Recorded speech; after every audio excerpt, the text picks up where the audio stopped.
Giampiero, ci puoi raccontare come nasce l'ispirazione per questa canzone? L'ispirazione nasce dal bisogno di esprimere un messaggio attraverso il potere immenso della musica affinché possa contribuire in questo momento storico molto particolare e poter coinvolgere le persone con un messaggio positivo. Ci puoi raccontare di che cosa parla la canzone?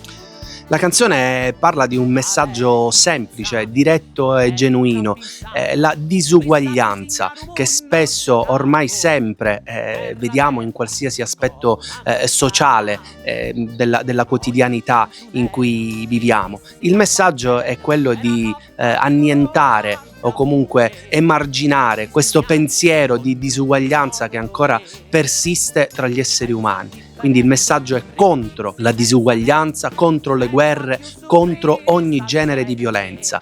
Talè è un'espressione spontanea, come a dire: Talè, caspita, guarda che siamo tutti uguali, non c'è bisogno di approfondire chissà che cosa, basta solo guardare. Talè, guarda che siamo tutti uguali. Dove possiamo ascoltare il tuo nuovo inedito che appunto si chiama Talè?